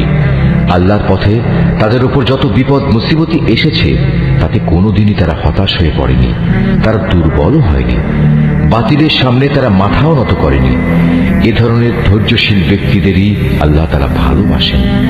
তাদের মুখে এছাড়া অন্য কথা ছিল না যে তারা বলেছিল, হে আমাদের মালিক, তুমি আমাদের যাবতীয় গুনাহখাতা মাফ করে দাও, আমাদের কাজকর্মের সব বাড়াবাড়ি তুমি ক্ষমা করে দাও, এবং বাতিলের মোকাবেলায় তুমি আমাদের কদম মজবুত রাখো। হক ও বাতিলের সম্মুখ সমরে কাফেরদের উপর তুমি আমাদের বিজয় দাও। অতঃপর আল্লাহ তাআলা এই নেক বান্দাদের দুনিয়ার জীবনেই ভালো প্রতিফল দিয়েছেন এবং পরকালীন জীবনেও তিনি তাদের জন্য উত্তম পুরস্কার দিয়েছেন। আল্লাহ তাআলা নেককার বান্দাদের ভালোবাসেন। হে মানুষ, তোমরা যারা আল্লাহর উপর ঈমান এনেছো, তোমরা যদি কথায় কথায় এই কাফেরদের অনুসরণ করতে শুরু করো, তাহলে এরা তোমাদের ঈমান পূর্ববর্তী জাহেলিয়াতের অবস্থায় ফিরিয়ে নিয়ে যাবে। ফলে তোমরা নিদারুণভাবে ক্ষতিগ্রস্ত হয়ে পড়বে। আল্লাহ তাআলাই হচ্ছেন তোমাদের একমাত্র রক্ষক ও অভিভাবক, এবং তিনিই হচ্ছেন তোমাদের উত্তম সাহায্যকারী। অচিরেই আমি এ কাফেরদের অন্তরে ভীতি সঞ্চার করে দেব, কারণ তারা আল্লাহর সাথে অন্যদের শরীক বানিয়ে তাদের অনুসরণ করেছে, অথচ তাদের এই কাজের সপক্ষে আল্লাহ তাআলা কোনো দলিল প্রমাণ তাদের কাছে পাঠাননি। এদের শেষ গন্তব্যস্থল হচ্ছে জাহান্নামের আগুন। জালেমদের বাসস্থান এই জাহান্নাম কত নিকৃষ্ট! উহুদের ময়দানে আল্লাহ তাআলা তোমাদের যে সাহায্য দেওয়ার প্রতিশ্রুতি দিয়েছিলেন তা তিনি পালন করেছেন। যুদ্ধের প্রথম দিকে তোমরা আল্লাহর অনুমতি ও সাহায্য নিয়ে তাদের নির্মূল করে যাচ্ছিলে। পরে যখন তোমরা সাহস ও মনোবল হারিয়ে ফেললে এবং আল্লাহর রসুলের বিশেষ একটি আদেশ পালনের ব্যাপারে মতপার্থক্য শুরু করে দিলে, এমনকি আল্লাহর রসুল যখন তোমাদের ভালোবাসার সেই জিনিস তথা আসন্ন বিজয় দেখিয়ে দিলেন, তারপরেও তোমরা তার কথা অমান্য করে তার বলে দেওয়া স্থান ছেড়ে চলে গেলে। তোমাদের কিছু লোক ঠিক তখন বৈষয়িক ফায়দা হাসিলে ব্যস্ত হয়ে পড়ল। তখনও তোমাদের কিছু লোক পরকালের কল্যাণী চাইতে থাকল। অতঃপর আল্লাহ তাআলা এর দ্বারা তোমাদের ঈমানের পরীক্ষা নিতে চাইলেন এবং তা থেকে তোমাদের অন্যদিকে ফিরিয়ে দিলেন। অতঃপর আল্লাহ তাআলা তোমাদের মাফ করে দিলেন। আল্লাহ তাআলা হামেশাই ঈমানদারদের উপর দয়াবান। উহুদের সম্মুখ সমরে বিপর্যয় দেখে তোমরা যখন ময়দান ছেড়ে পাহাড়ের উপরের দিকে উঠে যাচ্ছিলে এবং তোমরা তোমাদের কোনো লোকের প্রতি লক্ষ্য রাখছিলে না, অথচ আল্লাহর রাসূল তোমাদের তখনও পেছন থেকে ডাকছিল, কিন্তু তোমরা শুনলে না। তাই আল্লাহ তাআলা তোমাদের দুঃখের পর দুঃখ দিলেন, যেন তোমাদের কাছ থেকে যা হারিয়ে গেছে এবং যা কিছু বিপদ তোমাদের উপর পতিত হয়েছে, এর কোনোটার ব্যাপারে তোমরা উদ্বিগ্ন ও মর্মাহত না হও। আল্লাহ তাআলা তোমাদের সব ধরনের কর্মকাণ্ড সম্পর্কেই ওয়াকিবহাল রয়েছেন। এরপর আল্লাহ তাআলা তোমাদের উপর এমন সন্তোষজনক পরিস্থিতি নাযিল করে দিলেন, এর ফলে তোমাদের একদল লোক তন্দ্রাচ্ছন্ন হয়ে পড়ে, আর একদল লোক যাদের নিজেরাই নিজেদের উদ্বিগ্ন করে রেখেছিল, তারা তাদের জাহেলি যুগের ধারণা অনুযায়ী আল্লাহ তাআলা সম্পর্কে অন্যায় ধারণা করতে থাকে। এক পর্যায়ে তারা এও বলতে শুরু করে, যুদ্ধ পরিচালনার কাজে কি আমাদের কোনো ভূমিকা আছে? হে নবী, তুমি তাদের বলো, এ ব্যাপারে আমারও কোনো ভূমিকা নেই। ক্ষমতা ও কর্তৃত্বের সবটুকু আল্লাহর হাতে। এই দলের লোকেরা তাদের মনের ভেতর সেসব কথাবার্তা গোপন করে রেখেছে, তা তোমার সামনে খোলাখুলি প্রকাশ করে না।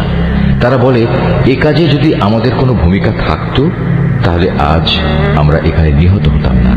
তুমি তাদের বলে দাও, যদি আজ তোমরা সবাই ঘরের ভেতরেও থাকতে, তবু নিহত হওয়া যাদের অবধারিত ছিল, তারা তাদের মরণের বিছানার দিকে বের হয়ে আসত। আর এভাবেই তোমাদের মনের ভেতর লুকিয়ে রাখা বিষয়সমূহের ব্যাপারে আল্লাহ তাআলা তোমাদের পরীক্ষা করেন, এবং এই ঘটনার মাঝ দিয়ে তিনি তোমাদের অন্তরে যা কিছু আছে তাও পরিশুদ্ধ করে দেন। তোমাদের মনের কথা সম্পর্কে আল্লাহ তাআলা সম্যক ওয়াকিবহাল রয়েছেন। দুটি বাহিনী যেদিন সম্মুখ সমরে একে অপরের মুখোমুখি হয়েছিল, সেদিন যারা ময়দান থেকে পালিয়ে গিয়েছিল, তাদের একাংশের অর্জিত কাজের জন্য শয়তানই তাদের পদস্খলন ঘটিয়ে দিয়েছিল। অতঃপর তারা অনুতপ্ত হলে আল্লাহ তাআলা তাদের ক্ষমা করে দিলেন। আল্লাহ তাআলা অত্যন্ত ক্ষমাশীল ও পরম ধৈর্যশীল। হে ঈমানদার ব্যক্তিরা, তোমরা কাফেরদের মতো হলো না। তাদের অবস্থা ছিল এমন এ কাফেরদের কোনো ভাই বন্ধু যখন বিদেশ বিপ হয়ে মারা যেত কিংবা কোনো যুদ্ধে লিপ্ত হতো, তখন এরা তাদের সম্পর্কে বলতো, এরা যদি বাইরে না গিয়ে আমাদের কাছে থাকতো তাহলে এরা কিছুতেই মরত না এবং এরা নিহতও হতো না। এভাবেই এই মানসিকতাকে আল্লাহ তাআলা তাদের মনের আক্ষেপে পরিণত করে দেন। আসলে আল্লাহই মানুষের জীবন দেন, আল্লাহই মানুষের মৃত্যু ঘটান, এবং তোমরা এ দুনিয়ায় যা করে যাচ্ছ আল্লাহ তাআলা তার সব কিছুই দেখেন। তোমরা যদি আল্লাহর পথে নিহত হও অথবা সে পথে থেকেই তোমরা মৃত্যুবরণ করো, তাহলে আল্লাহর পক্ষ থেকে যে রহমত ও ক্ষমা লাভ করবে তা হবে কাফেরদের সঞ্চিত অর্থ সামগ্রীর চাইতে অনেক বেশি উত্তম। আল্লাহর পথে যদি তোমরা জীবন বিলিয়ে দাও অথবা তাঁরই পথে তোমাদের মৃত্যু হয়, তাহলেই তোমাদের কি করার থাকবে? কারণ তোমাদের তো একদিন আল্লাহ তাআলার সমীপে এমনি একত্রিত করা হবে। এটা আল্লাহর এক অসীম দয়া যে তুমি এদের সাথে ছিলে কোমল প্রকৃতির মানুষ। এর বিপরীত যদি তুমি নিষ্ঠুর ও পাষাণ হৃদয়ের মানুষ হতে, তাহলে এসব লোক তোমার আশপাশ থেকে সরে যেত। অতএব তুমি এদের অপরাধ সমূহ মাফ করে দাও, এদের জন্য আল্লাহর কাছে ক্ষমা প্রার্থনা করো এবং কাজ কর্মের ব্যাপারে এদের সাথে পরামর্শ করো। অতঃপর সে পরামর্শের ভিত্তিতে সংকল্প একবার যখন নিয়ে নেবে, তখন তার সফলতার জন্য আল্লাহর উপর ভরসা করো। আল্লাহ তাআলা তার উপর নির্ভরশীল মানুষদের ভালোবাসেন। যদি আল্লাহ তাআলা তোমাদের সাহায্য করেন, তাহলে কোনো শক্তি তোমাদের পরাজিত করতে পারবে না। আর তিনি যদি তোমাদের পরিত্যাগ করেন, তাহলে এখানে এমন কোন শক্তি আছে যে অতঃপর তোমাদের কোন রকম সাহায্য করতে পারে?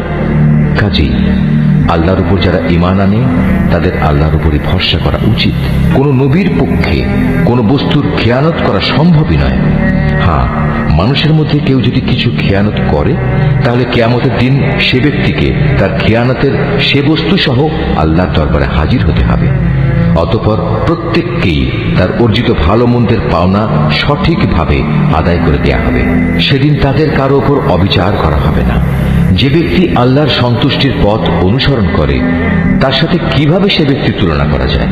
যে আল্লাহর বিরোধী পথে চলে শুধু তার ক্রোধই অর্জন করেছে, তার এমন ব্যক্তির জন্য জাহান্নামের আগুন হবে একমাত্র বাসস্থান, আর তা হবে সত্যি একটি নিকৃষ্ট আশ্রয়স্থল। এরা নিজ নিজ আমল অনুযায়ী আল্লাহর কাছে বিভিন্ন স্তরে বিভক্ত হবে। আল্লাহ তাআলা এদের সব ধরনের কার্যকলাপের উপর সজাগ দৃষ্টি রাখেন। আল্লাহ তাআলা অবশ্যই তার ঈমানদার বান্দাদের উপর এই অনুগ্রহ করেছেন যে তিনি তাদের মাঝ থেকে একজন ব্যক্তিকে রসূল করে পাঠিয়েছেন, যে তাদের কাছে আল্লাহর কিতাবের আয়াতসমূহ পড়ে শোনায় এবং সে অনুযায়ী সে তাদের জীবনকে পরিশুদ্ধ করে। সর্বোপরি সে নবী তাদের আল্লাহর কিতাব ও তার গ্রন্থলব্ধ জ্ঞান বিজ্ঞান শিক্ষা দেয়। অথচ এরা সবাই ইতিপূর্বে স্পষ্ট ভ্রান্তিতে নিমজ্জিত ছিল। যখনই তোমাদের উপর ওহুদ যুদ্ধের বিপদ নেমে এলো, তখনই তোমরা বলতে শুরু করলে, পরাজয়ের এই বিপদ কিভাবে এলো, কার দোষে এলো? অথচ বদরের যুদ্ধে এর চাইতে দ্বিগুণ পরাজয়ের বিপদ তো তোমরাই তাদের ঘটিয়েছিলে। হে নবী, তুমি বলো, এটা এসেছে তোমাদের নিজেদের কারণেই। আল্লাহ তাআলা সর্ববিষয়ের উপর অসীম ক্ষমতায় ক্ষমতাবান। উহুদের ময়দানে দুদলের সম্মুখ লড়াইয়ের দিনে যে সাময়িক বিপর্যয় তোমাদের উপর এসেছিল, তা এসেছে আল্লাহর ইচ্ছায়। এই বিপর্যয় দিয়ে আল্লাহ তাআলা এই কথাটা জেনে নিতে চান কারা তার উপর সঠিক অর্থে ঈমান এনেছে। এর মাধ্যমে তাদের পরিচয়ও তিনি জেনে নেবেন। যারা এই চরম মুহূর্তে মুনাফিকি করেছে, এই মুনাফিকদের যখন বলা হয়েছিল যে সবাই একসাথে আল্লাহর পথে লড়াই করো, অথবা কমপক্ষে নিজেদের শহরের প্রতিরক্ষাটুকু তোমরা করো, তখনও তারা বলল, যদি আমরা জানতাম আজ সত্যি সত্যি যুদ্ধ হবে, তাহলে অবশ্যই আমরা তোমাদের অনুসরণ করতাম। এ সময় তারা ঈমানের চাইতে কুফরিরই বেশি কাছাকাছি অবস্থান করছিল। এরা মুখে এমন সব কথা বলে যা তাদের অন্তরে নেই, আর এরা যা কিছু গোপন করে আল্লাহ তাআলা তা সম্যক অবগত আছেন। এরা হচ্ছে সেসব মুনাফিক যারা যুদ্ধে শরীক না হয়ে ঘরে বসে থাকত এবং ভাইদের সম্পর্কে বলল, তারা যদি তাদের মতো ঘরে বসে থাকত এবং তাদের কথা শুনত, তাহলে তারা আজ এভাবে মারা পড়ত না। হে নবী, তুমি এই মুনাফিকদের বলো, যদি তোমরা সত্যবাদী হও তাহলে তোমাদের থেকে মৃত্যু সরিয়ে দাও। যারা আল্লাহর পথে নিহত হয়েছে তাদের তোমরা কোনো অবস্থাতেই মৃত বলো না, তারা তো জীবিত। তাদের মালিকের পক্ষ থেকে জীবিত লোকদের মতোই তাদের রিজিক দেওয়া হচ্ছে। আল্লাহ তাআলা নিজ অনুগ্রহ দিয়ে তাদের যা কিছু দান করেছেন তাতেই তারা পরিতৃপ্ত। এবং যারা এখনো তাদের পেছনে রয়ে গেছে, যারা এখনো তাদের সাথে মিলিত হতে পারেনি, তাদের ব্যাপারেও এরা খুশি, কেননা এমন ধরনের লোকদের জন্য এখানে কোনো ভয় নেই এবং তারা সেদিন উৎকণ্ঠিতও হবে না। এ ভাগ্যবান মানুষরা আল্লাহর পক্ষ থেকে অপরন্ত নিয়ামত ও অনুগ্রহের উৎফুল্ল আনন্দিত হয়, কারণ আল্লাহ তাআলা ঈমানদার বান্দাদের পাওনা কখনো বিনষ্ট করেন না। উহুদের এত বড় আঘাত আসার পরেও যারা আবার আল্লাহ তাআলা ও তার রসুলের ডাকে সাড়া দিয়েছে এবং তাদের মধ্যে আরো যারা নেক কাজ করেছে, সর্বোপরি সর্বদা যারা আল্লাহকে ভয় করে চলেছে, এদের সবার জন্য রয়েছে মহাপুরস্কার। যাদের মানুষেরা যখন বলল, তোমাদের বিরুদ্ধে কাফেরদের এক বিশাল বাহিনী জামায়াত হয়েছে, অতএব তোমরা তাদের ভয় করো, এই বিষয়টাই যারা যথার্থ ঈমানদার তাদের ঈমান আরো বাড়িয়ে দিল। তারা বলল, আল্লাহ তাআলাই আমাদের জন্য যথেষ্ট এবং তিনিই হলেন উত্তম কর্মবিধায়ক।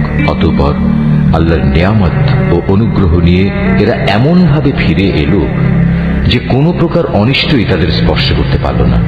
এরা আল্লাহর সন্তুষ্টির পথই অনুসরণ করল। বস্তুত আল্লাহ তাআলা মহা অনুগ্রহশীল। এই হচ্ছে তোমাদের প্ররোচনা দানকারী শয়তান। তারা শত্রুপক্ষের অতিরঞ্জিত শক্তির কথা বলে তাদের আপনজনদের ভয় দেখাচ্ছিল।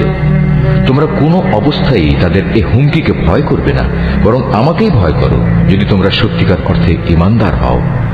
হে নবী, যারা দ্রুত গতিতে কুফরির পথে এগিয়ে যাচ্ছে তাদের কর্মকাণ্ড যেন তোমাকে চিন্তান্বিত না করে। তারা কখনো আল্লাহর বিন্দুমাত্র কোনো ক্ষতি সাধন করতে পারবে না। মূলত আল্লাহ তাআলা এদের জন্য পরকালে পুরস্কারের কোনো অংশই রাখতে চান না। তাদের জন্য অবশ্যই কঠিন আযাব রয়েছে। যারা ঈমানের বদলে কুফরি খরিদ করে নিয়েছে তারা আল্লাহর কোনোই ক্ষতি করতে পারবে না। এদের জন্য মর্মান্তিক শাস্তির বিধান রয়েছে। কাফেররা যেন এটা কখনো মনে করে না যে আমি যে তাদের ঢিল দিয়ে রেখেছি এটা তাদের জন্য কল্যাণকর হবে। আসলে আমি তো তাদের অবকাশ দিচ্ছি যেন তারা তাদের গুনাহের বোঝা আরো বাড়িয়ে নিতে পারে। আর তোমাদের মধ্যে তাদের জন্য প্রস্তুত রয়েছে লাঞ্ছনাদায়ক আযাব। আল্লাহ তাআলা কখনো তার ঈমানদার বান্দাদের তোমরা বর্তমানে যে ভালো মন্দে মিশানো অবস্থার উপর আছো এর উপর ছেড়ে দিতে চান না, যতক্ষণ না তিনি সৎ লোকদের অসৎ লোকদের থেকে আলাদা করে দেবেন। একইভাবে এটা আল্লাহ তাআলার কাজ নয় যে তিনি তোমাদের অদৃশ্য জগতের খোঁজ খবরের উপর কিছু অবহিত করবেন। তবে আল্লাহ তাআলা তার রসুলদের মাঝ থেকে যাকে চান তাকে বিশেষ কোনো কাজের জন্য বাছাই করে নেন। অতঃপর তোমরা আল্লাহ তাআলা ও তার রসুলদের উপর বিশ্বাস স্থাপন করো। তোমরা যদি আল্লাহর উপর যথাযথভাবে ঈমান আনো এবং নিজেরা সাবধান হয়ে চলতে পারো তাহলে তোমাদের জন্য মহাপুরস্কার রয়েছে। আল্লাহ তাআলা নিজের অনুগ্রহ দিয়ে তাদের যে প্রাচুর্য দিয়েছেন, যারা তা আল্লাহর পথে ব্যয় করতে কার্পণ্য করে তারা যেন কখনো এটা মনে না করে এটা তাদের জন্য কোনো কল্যাণকর কিছু হবে না। আসলে এই কৃপণতা তাদের জন্য খুবই অকল্যাণকর। কার্পণ্য করে তারা যা জমা করেছে অচিরেই কিয়ামতের দিন তা দিয়ে তাদের গলায় বেড়ি পরিয়ে দেওয়া হবে। আসমান সমূহ ও জমিনের উত্তরাধিকার তো আল্লাহ তাআলার, আর তোমাদের প্রতিটি কার্যকলাপ সম্পর্কে আল্লাহ তাআলা বিশেষভাবে অবগত রয়েছেন।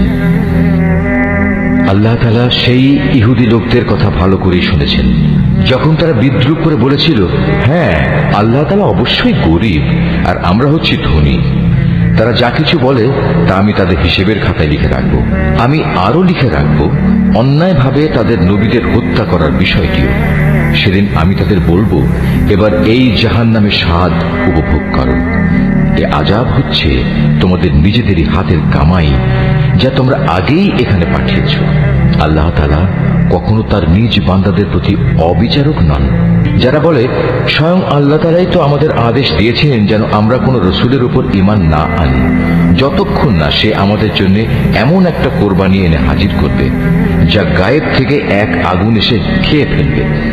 হে মুহাম্মদ, তুমি তাদের বলো, হ্যাঁ আমার আগেও তোমাদের কাছে বহু নবী রাসূল এসেছে, তারা সবাই উজ্জ্বল নিদর্শন নিয়েই এসেছিল। তোমরা আজ যে কথা বলছো তা সহই তো তারা এসেছিল, তা সত্ত্বেও তোমরা তাদের হত্যা করলে কেন? আজ যদি তোমরা এতই সত্যবাদী হও তাহলে কেন এসব আচরণ করবে? হে মুহাম্মদ, এরা যদি তোমাকে অস্বীকার করে তাহলে এ নিয়ে তুমি উদ্বিগ্ন হও না, কারণ তোমার আগেও এমন বহু নবী রাসূল নবুয়তের সুস্পষ্ট দলিল প্রমাণ ও আল্লাহর কাছ থেকে নাজিল করা হেদায়েতের দীপ্তিমান গ্রন্থমালা নিয়ে এসেছিল। তাদেরও এমনি ভাবেই অস্বীকার করা হয়েছিল। প্রত্যেক প্রাণীকেই মরণের স্বাদ ভোগ করতে হবে, অতঃপর তোমাদের জীবনভর কামাইয়ের প্রতিফল কিয়ামতের দিন আদায় করে দেয়া হবে। যাকে জাহান্নামের আগুন থেকে বাঁচিয়ে দেয়া হবে এবং জান্নাতে প্রবেশ করানো হবে, সেই হবে সফল ব্যক্তি। মনে রেখো, এই যে পার্থিব জীবন, তা বাহ্যিক ছলনার মাল সামানা ছাড়া আর কিছুই নয়। হে ঈমানদার ব্যক্তিরা, নিশ্চয়ই জানমালের ক্ষতি সাধনের মাধ্যমে তোমাদের পরীক্ষা নেওয়া হবে। এই পরীক্ষা দিতে গিয়ে তোমরা অবশ্যই তোমাদের পূর্ববর্তী সম্প্রদায়, যাদের কাছে আল্লাহর কিতাব নাজিল হয়েছিল এবং যারা আল্লাহর সাথে অন্যদের শরীক করেছে, তাদের উভয়ের কাছ থেকে অনেক কষ্টদায়ক কথাবার্তা শুনবে। এই অবস্থায় তোমরা যদি কঠোর ধৈর্য ধারণ করো এবং আল্লাহকে ভয় করে চলো, তাহলে তা হবে অত্যন্ত বড় ধরনের এক সাহসিকতার ব্যাপার। যখন আল্লাহ তাআলা এই কিতাবধারী ব্যক্তিদের কাছ থেকে প্রতিশ্রুতি গ্রহণ করেছিলেন, তিনি তাদের বলেছিলেন, তোমরা একে মানুষদের কাছে বর্ণনা করবে এবং একে তোমরা গোপন করবে না। কিন্তু তারা এই প্রতিশ্রুতি নিজেদের পেছনে ফেলে রাখল এবং অত্যন্ত অল্প মূল্যে তা বিক্রি করে দিল। বড়ই নিকৃষ্ট ছিল যেভাবে তারা সে বেচাকেনার কাজটি করল। এমন সব লোকদের ব্যাপারে তুমি কখনো ভেবো না, যারা নিজেরা যা করে তাতে আনন্দ প্রকাশ করে, আবার নিজেরা যা কখনো করেনি তার জন্য প্রশংসিত হতে ভালোবাসে। তুমি কখনো ভেবো না যে এরা বুঝি আল্লাহর আযাব থেকে অব্যাহতি পেয়ে গেছে। মূলত এদের জন্য আল্লাহর পক্ষ থেকে যন্ত্রণাদায়ক শাস্তির ব্যবস্থা নির্ধারণ করে রাখা হয়েছে। আসমান সমূহ ও জমিনের সার্বভৌমত্ব এককভাবে আল্লাহর জন্য। আল্লাহ তাআলাই সবকিছুর উপর পূর্ণ ক্ষমতাবান। নিঃসন্দেহে আসমান সমূহ ও জমিনের নিখুঁত সৃষ্টি এবং দিবারাত্রির আবর্তনের মধ্যে জ্ঞানবান লোকদের জন্য প্রচুর নিদর্শন রয়েছে। এই জ্ঞানবান লোক হচ্ছে তারা যারা দাঁড়িয়ে, বসে এবং শুয়ে সর্বাবস্থায় আল্লাহ তাআলাকে স্মরণ করে এবং আসমান সমূহ ও জমিনের এই সৃষ্টি নৈপুণ্য সম্পর্কে চিন্তা গবেষণা করে এবং স্বতঃস্ফূর্তভাবে তারা বলে ওঠে, হে আমাদের মালিক, সৃষ্টি জগতের কোনো কিছুই তুমি অযথা বানিয়ে রাখোনি, তোমার সত্তা অনেক পবিত্র। অতএব তুমি আমাদের জাহান্নামের কঠিন আযাব থেকে নিষ্কৃতি দাও। হে আমাদের মালিক, যাকেই তুমি জাহান্নামের আগুনে প্রবেশ করাবে অবশ্যই তাকে তুমি অপমানিত করবে, আর সেই অপমানের দিনে জালেমদের জন্য কোন রকম সাহায্যকারী থাকবে না। হে আমাদের মালিক, আমরা শুনতে পেয়েছি একজন আহ্বানকারী মানুষদের ঈমানের দিকে ডাকছে। সে বলছিল, হে মানুষেরা, তোমরা তোমাদের মালিক আল্লাহর উপর ঈমান আনো। হে মালিক, সেই আহ্বানকারীর কথায় অতঃপর আমরা ঈমান এনেছি। হে আমাদের মালিক, তুমি আমাদের অপরাধসমূহ ক্ষমা করে দাও, হিসাবের খাতা থেকে আমাদের দোষ ত্রুটি ও গুনাহসমূহ মুছে দাও। সর্বশেষে তোমার নেক লোকদের সাথে তুমি আমাদের মৃত্যু দাও। হে আমাদের মালিক, তুমি তোমার নবী রাসূলদের মাধ্যমে যেসব পুরস্কারের প্রতিশ্রুতি দিয়েছ তা আমাদের পূর্ণ করে দাও এবং কিয়ামতের শেষ বিচারের দিন তুমি আমাদের অপমানিত করো না। নিশ্চয়ই তুমি কখনো ওয়াদার বরখেলাপ করো না। অতএব তাদের মালিক এই বলে তাদের আহ্বানে সাড়া দিলেন যে আমি নরনারী নির্বিশেষে তোমাদের কোনো কাজ কখনো বিনষ্ট করব না। আমি সবার কাজের বিনিময় দেব এবং তোমরা তো একে অপরেরই অংশ। অতএব তোমাদের মাঝে যারা নিজেদের ভিটে মাটি ছেড়ে হিজরত করেছে এবং যারা নিজেদের জন্মভূমি থেকে বিতাড়িত হয়েছে, আমারই পথে যারা নির্যাতিত হয়েছে, সর্বোপরি যারা আমার জন্য লড়াই করেছে এবং আমারই জন্য জীবন দিয়েছে, আমি তাদের গুনাহসমূহ মাফ করে দেব। অবশ্যই আমি এদের এমন জান্নাতে প্রবেশ করাবো যার তলদেশ দিয়ে ঝর্ণাধারা বইতে থাকবে। এ হচ্ছে তাদের জন্য আল্লাহ তাআলার পক্ষ থেকে পুরস্কার, আর আল্লাহ তাআলার কাছেই তো রয়েছে উত্তম পুরস্কার। হে মুহাম্মদ, জনপদ সমূহে যারা আল্লাহ তাআলাকে অস্বীকার করেছে তাদের দাম্ভিক পদচারণা যেন কোনোভাবেই তোমাকে বিভ্রান্ত করতে না পারে। কেননা এসব কিছু হচ্ছে সামান্য কয়দিনের সামগ্রী মাত্র। অতঃপর তাদের সবারই অনন্ত নিবাস হবে জাহান্নাম, আর জাহান্নাম হচ্ছে নিকৃষ্টতম আবাসস্থল। তবে যারা নিজেদের মালিককে ভয় করে চলে তাদের জন্য নির্দিষ্ট হয়ে আছে সুরম্য উদ্যানমালা, যার নিচ দিয়ে প্রবাহিত হবে ঝর্ণাধারা। সেখানে তারা অনাদিকাল থাকবে। এ হবে আল্লাহ তাআলার পক্ষ থেকে তাদের জন্য আতিথেয়তা। আর আল্লাহ তাআলার কাছে যা পুরস্কার সংরক্ষিত আছে তা অবশ্যই নেককার লোকদের জন্য অতি উত্তম জিনিস। ইতিপূর্বে আমি যাদের কাছে কিতাব পাঠিয়েছি সেসব কিতাবধারী লোকদের মাঝে এমন লোক অবশ্যই আছে যারা আল্লাহকে বিশ্বাস করে। তোমাদের এই কিতাবের উপর তারা যেমনি বিশ্বাস করে তেমনি তারা বিশ্বাস করে তাদের উপর প্রেরিত কিতাবের উপরও। এরা আল্লাহর জন্য ভীত, সন্ত্রস্ত ও বিনয়ী বান্দা। এরা আল্লাহর আয়াতকে স্বার্থের বিনিময়ে সামান্য মূল্যে বিক্রি করে না। এরাই হচ্ছে সেসব ব্যক্তি যাদের জন্য তাদের মালিকের কাছ থেকে অগাধ পুরস্কার রয়েছে। নিঃসন্দেহে আল্লাহ তাআলা হচ্ছেন দ্রুত হিসাব সম্পন্নকারী। হে মোমেনরা, তোমরা ধৈর্য ধারণ করো, এ কাজে একে অপরের সাথে প্রতিযোগিতা করো, শত্রুর মোকাবেলায় সদা সুদৃঢ় থেকো, একমাত্র আল্লাহকে ভয় করো। এভাবেই আশা করা যায় তোমরা সফল কাম হতে পারবে।